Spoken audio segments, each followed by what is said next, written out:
Okay, we appear to be Nice, thank live. you. Hi. You all right?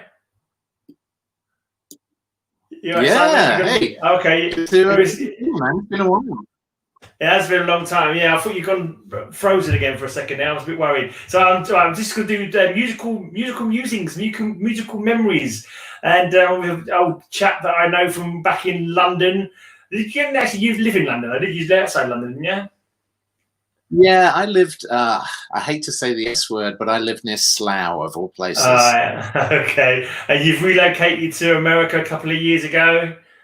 Yeah, I live just north of New York City, although, Oh, like, I haven't been into New York City since February, so it's maybe on a right. different planet.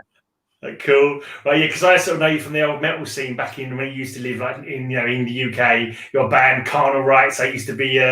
So maybe Carnal Rights will be one of your musical memories you want to talk about. But yeah, well, so you're still into heavy metal? You've not got a new Yeah. band yet. I'm surprised you haven't got a new band. You know, I almost did before COVID.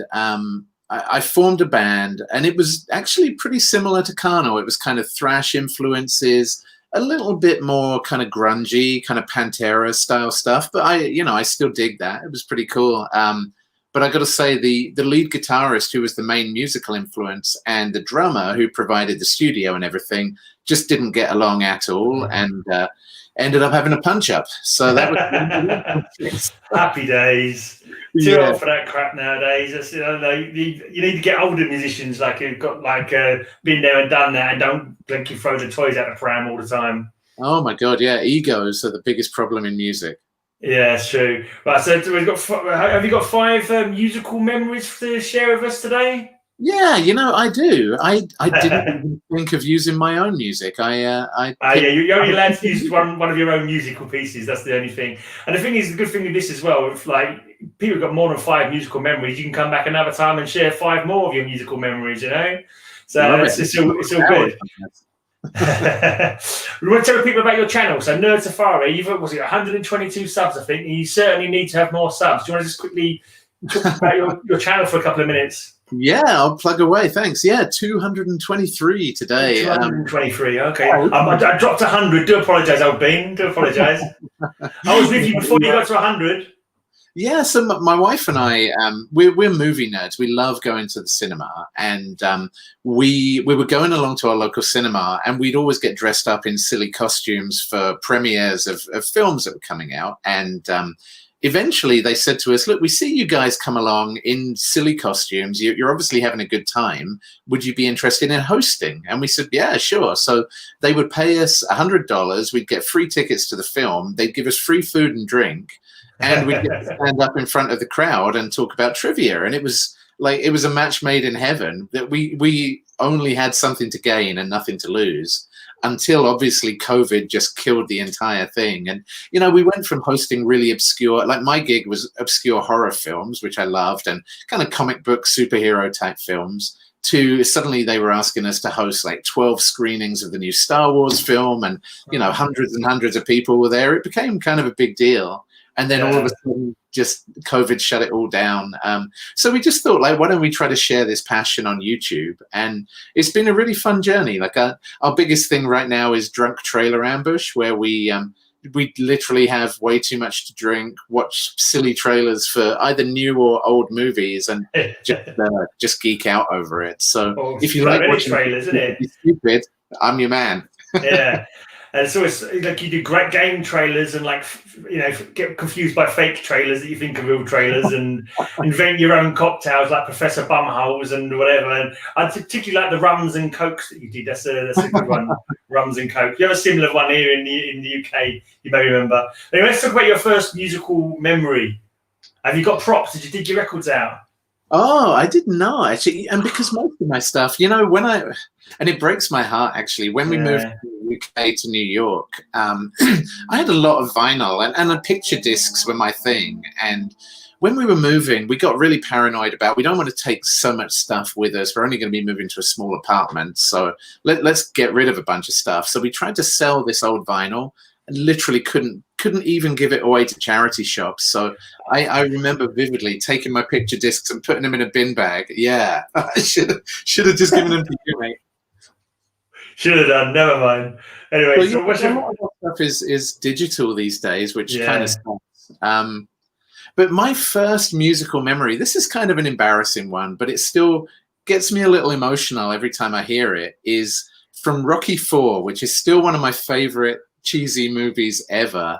There's a moment where he gets in his Maserati, shuts the door, and this song starts. He's seeing dead Apollo Creed in the rearview mirror. And the song is No Easy Way Out by Robert Tepper. Okay. Bullet for My Valentine did a pretty amazing cover of it a couple of years back, which it is an improvement, but I still love the original. You have to sing it for me, mate, because I don't remember it. It was da na na na na na na na na na na na. There's no easy way out. That rings a bell. It rings a bell. I think I've heard something like that. I can't believe you were singing in your band, mate. Like the drum beat is literally just the entire way through the song, no variation. Right. It's not an exciting or inventive song in any way. But remembering that scene from the movie where Apollo Creed's dead, Rocky's just about to go to Russia and fight Ivan Drago, just gets me in the feels every time. So No Easy Way Out, either Robert Tepper or Bullet for My Valentine is my first pick. I must break you. Yeah, he is like a piece of iron. Oh, cool, excellent. So why was that? How did you sort of choose your five today? Was it just the first ones that popped in? First five music things popped in your head, or kind of? Yeah, so I picked that one first, and then thought, wow, this is a really crap song. Some good ones to try to balance it out, and ones that were actually metal. Or I'm that's the thing is. Thing is, with this show, it hasn't got to be metal. It could be anything, you know. It could be any bloody tracks, and like even people can come on many times and say people have different memories. Like I might sort of do like old '60s songs I used to play on the little 7 inches that my mum used to have, and that kind of thing. But anyway, we're not talking about my stuff. But let's talk about your next one. Then, what's your next music thing? Well, my next one is from the days when I was in carnal rights, and so I was always a big fan of kind of melodic style metal. Like I really liked Bay Area thrash, but I also loved kind of Iron Maiden. I loved a bit of prog as well. But when I was in carnal rights, I was trying to get a little bit more aggressive, and I came across pretty late Children of Bodom. Right. And I saw them at Viking Open Air that same year as well, and they were amazing at Viking. What year was that? Do you remember? Sorry, that was probably 2009, I would say. I think I went I can't remember what years I went now, but I know I went for 3 years on the row, but I can't remember what years they were. I think it was 2001, 2 and 3 or something like that. Oh, right. I'm not sure now. I'm not too sure. 2007. It was a while ago. It's nice. The whacken's like fun, but it's too much in it. It's too much. You got a young man's going to Wacken. I tell you, it's like 3 miles walking across fields, like German dust getting in your lungs, and like going out for terrible toilets to get rid of some gassy beer that you've been drinking all day. It's like and nobody sleeps for days. It's just people screaming Wacken across. Shut up. So what happened with Children of Bodom then? To get back to that story. Yeah. So Are You Dead Yet? Which is I guess a more of a poppy single kind of on relatively for Children of Bodom style. I love it, and I first heard it live as well. And Alexi, who's the singer, would say this song came from 4 broken ribs and a cracked skull, and he would list all these injuries he's had, and that really resonated with me. And I would listen to this when I was out running, and I would always say to myself, come on, you old fart. I know your knees hurt and you can't breathe and you're too fat and everyone else running is 20 years younger than you. But are you dead yet? And Children of Bodom kept me going, gave me that motivation. That's cool. That's interesting. How did he get all his broken bones then? What did he do to himself? Oh man, I think just being drunk 24/7. Like that guy. There's a bunch of. They did this whole kind of behind the scenes video of them filming that album and a couple of ones after, and that dude is just drunk all the time. It looks fun, but I think I'd probably lose my rag if I was around him for that long. Yeah, because you was going for quite a fitness regime for a while. When you did that, is it Tough Mudder? Is it called? Yeah, we did that. Yeah, we did one very similar to that called the Warrior Dash. That was it. It was something people. Yeah, obstacle course, swimming through mud, and getting all sorts of infections. it was Fun times. Sounds like whacking. yeah, very but less beer. I've actually got a musical memory like for you. It includes you actually. I don't know if you'll actually remember it. You may not remember it because it was at the gaff. I think I was the only one in the crowd because everyone had buggered off home. And remember there used to be a pole in the gaff, and you were headbanging. You practically knocked yourself out on the post. Yes. Remember that? I've got a blurry memory of that. That was a real funny night because the band wasn't doing so well, kind of personality-wise. There were a couple of people who'd been in it a while. They were kind of getting a little bit of it. One of them just got his first mortgage and his first baby, and people's lives start to change a little bit. And there were other people who were really aggressively pushing forward. Yeah. And things started to break down a little bit, and we turned up at the gaff, and there had been some cock up with the promoter. Nobody else was there apart from I think you and one other person. And I remember pushing for, let's just use it as a free rehearsal. Who cares? Let's just have some fun. We're here. We may as well make the most of it. And we kind of argued for about an hour. I finally went on stage, and it was actually really kind of freeing because nobody was there. Nobody was judging us. I was there. I had a really, really good time that night, and then got carried away and nutted a metal pole in the middle of the stage. Because that was a really weird gig. Because one of the bands that supported you, I can't remember what they were called, but there was like, I'm sure they supported you. I don't know if you even know this, but like a little while later, there was a holiday in Brazil, and 3 of them drowned or something. Oh wow! Yeah, there's one of the bands that supported you because I remember seeing that on Facebook, and I was like, I'm sure I saw those guys down at the gaff a little while ago with Carnal Rights. Because I remember you was put on last for some reason. Like they were kind of delayed, and the promoter didn't know what they were doing or something. And then they sort of like you end up getting on last, and everyone who had been there buggered off home. I ended up getting a lift down from your drummer. So wow, Mr. Bramley. Yeah, that was a free musical memory there. So let's go with your third actual musical memory you're doing for today. Yeah, so my third, this is a guilty pleasure of mine that I don't regret at all, is a little band called Cradle of Filth. Hey.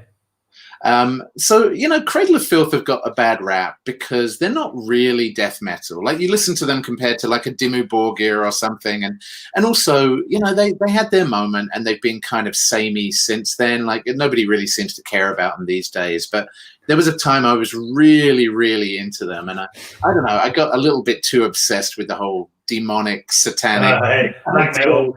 Don't tell me you burned down a church. Is that why you moved? Is that why you moved to America? No, so they had an EP called and like all of their stuff was over the top, right? They had an EP that was called Vampire or Dark Fairy Tales of Palestine. Yeah, that was their second release, I think. Yeah, exactly. And they had I got that as a promo. One of their first songs. It was called "The Forest Whispers My Name." That's the only album of theirs that I actually liked. I've got to say that first album was really good. Then after that, they brought in all these gothic elements, and it was just like, get out of here. Yeah, and that song, I forget, it was like an 11-minute song or something, and it had an orchestra and like really good metal, and it had screaming and like growling, and just everything I wanted from music was built into that song. And I used to drive this crap old Fiat convertible, and every penny I had was plowed into the stereo system on that. Blast around Deal in Kent playing "The Forest Whispers My Name" at full volume, just pissing off the locals and the tourists and anyone I could piss off. Yeah, our guitarist in my band Suffering, he used to play that. Like we used to be in his van, he'd blast it out. And that first album was a blinder. It was really good. They started off their demo tapes were kind of like death metal, and then suddenly became black metal like overnight. They brought out their first album, total black metal. Then after that, they went all blinking gothic and what have you. But that first album was really good. I kind of think of them now as being like a gateway into metal band, like Iron Maiden used to be back in the day. So many people discover their first band is Cradle of Filth because you see their t-shirts and whatever out there. So I think they kind of toned down a little bit. So I imagine there's a lot of people who got into them first and have like grown into different bands from there kind of thing. Yeah, and I remember. I mean, they did that single that Actually, it actually had like full-on nudity, like full frontal nudity in the video and stuff, and you had to buy it on VHS if you wanted it. And I had a Cradle of Filth T-shirt that was the only T-shirt I ever had that has the C word on it. Not the infamous "Jesus is a." No, it was the effing C deserves to die, and it had a priest on the front. That was another thing that was their thing, wasn't it? It was like controversial as crap T-shirts people got arrested for wearing. Yeah, I think I wore that T-shirt twice outside of the house. Yeah. But back in the day, I remember wearing a T-shirt, really disgusting like T-shirt by a band called Desecration. I bought it for that's so disgusting. I got to buy it, and I sort of put it on, and I wore it. I was trying to myself. I can't believe I'm wearing this shirt. This is really disgusting. It's like, well, grow up. I ended up selling it on eBay, kind of thing. It's like, I did exactly the same. I remember walking around Deal on a Sunday morning with all these old ladies, and I'm wearing this T-shirt with a dead priest on it, thinking, "What am I doing?" I remember that. It reminds me, actually, I had a T-shirt. I can't remember what the band was now. I can't remember. This has got a really good backprint on it. It says. Smoke, crack, and worship Satan, or something like that on the back of this one, which is quite a good one. I was wearing another T-shirt in a Weatherspoons in Forest Hill. I can't remember what band it was now. It was something anti-religious on the back, kind of thing. And I was just walking out a couple of pints, and some little old lady who was like Salvation Army. She goes, "You probably won't like this, but I'm going to pray for you." And I went, "Oh, thank you very much." Totally. So she was expecting me to go or something like that. I was like, "Oh, thank you very much," and just carried back to the table, kind of thing. So anyway, what was that? Was that your third one or your fourth one? I've lost track. That was my third. Oh, cool. Okay, let's move on to the fourth one. Well, the fourth one is predictable for me. I was a massive, massive Iron Maiden fan.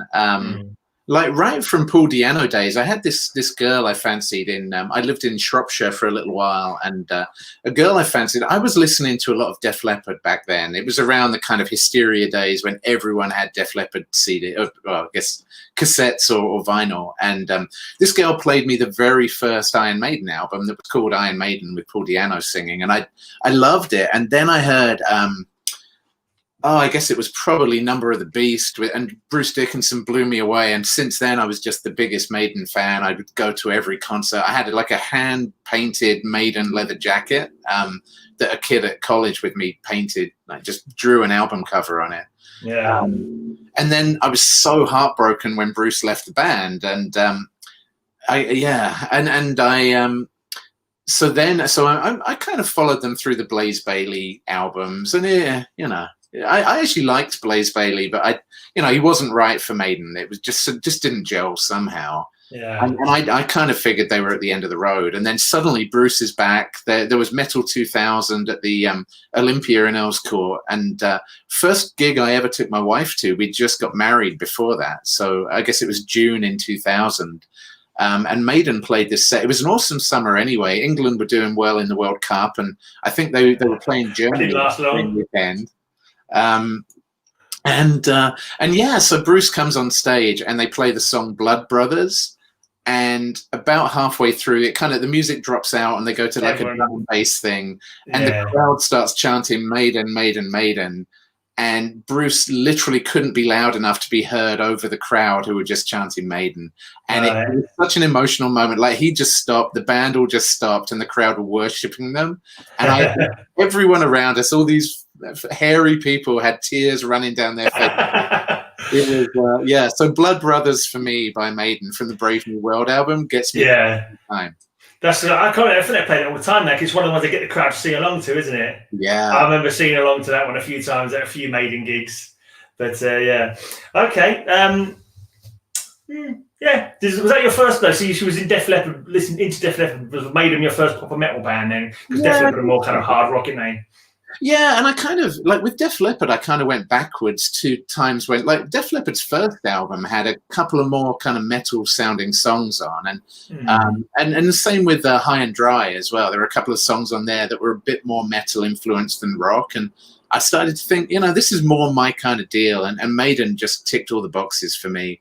And it's funny because, like, I had friends who were desperately into Priest who couldn't stand Maiden and thought they were a Priest ripoff. But, like, eventually you got to let that go, right? These guys have been around for how many years now?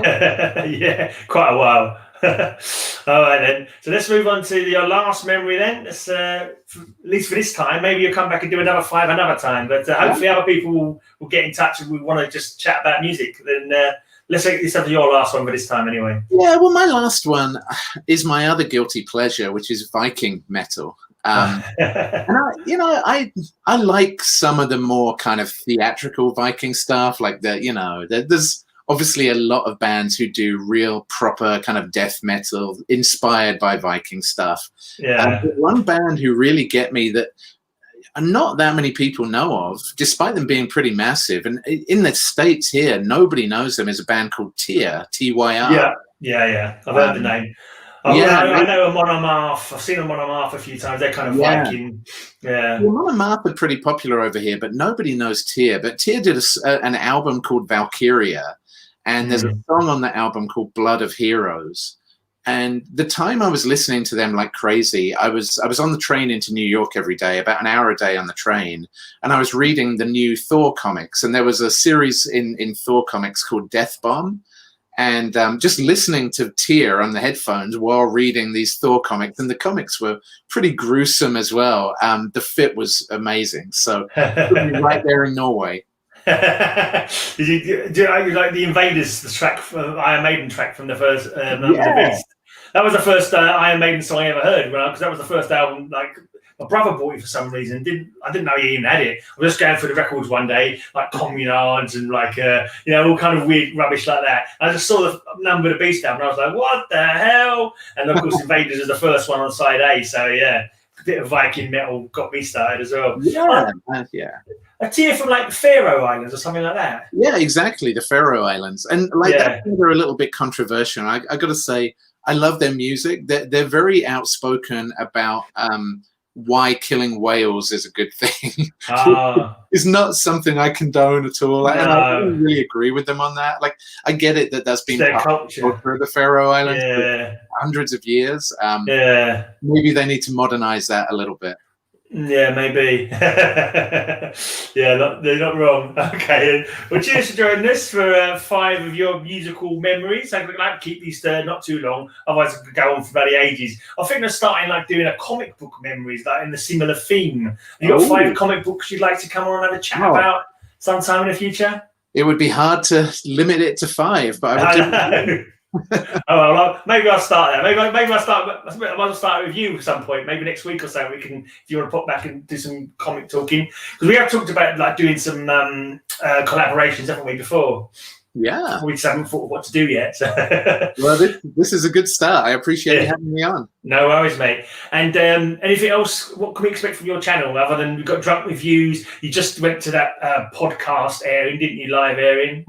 Anything else coming up with soon? I mean, it's hard with COVID and all that. Yeah, to be honest, not too much. As soon as the cinemas reopen, we'll be in there doing some kind of live events. They're really fun because we have folks from Marvel turn up and folks from Lucasfilm turn up sometimes. Just before COVID, we were supposed to be doing a screening of a Star Wars documentary with a live interview with Anthony Daniels, C-3PO himself. So we were gutted that we couldn't do that. So hopefully there will be some more live events. Will you be able to film them for your channel, do you reckon? So will you be able to film them for your channel, these live events? Yeah, that's the plan. And get out to Comic-Cons and see all the awesome costumes that people are putting together. And we want to get to as many fun events as we can after this crazy year that we've had. So you do a lot of cosplay as well, don't you? Yeah. Are you working on any costume at the moment? Are you working on? I've got to fix up my Mandalorian costume. That's I've got a full Mandalorian suit of armor, which I love, but it's been taking a bit of a beating this summer. So have you had much chance to wear it? Because it wasn't that long ago. I remember you were making it. I was wondering how much opportunity you've had to actually wear it. I'm just a very vain person, so I like to wear it around the garden. I literally wear it in my garden and wave at motorists as they go by, dressed as a Mandalorian. Why not? Get as much use to it. You put a lot of work into it. You might as well get as much use out of it as you can. Exactly. Anyway, cheers for coming on, mate. Yeah, thanks for having me. No worries. And thanks everyone for watching. Make sure you sub up Nerd Safari. And if you've got 5 musical memories you'd like to come and chat with me about at some point, everyone is welcome. It hasn't got to be people who like in bands or anything like that. It could be from the comic community, from the vinyl community, whatever. Just drop me a line and we'll have you on. Anyway, bye everyone. Cheers. Cheers. Horns up.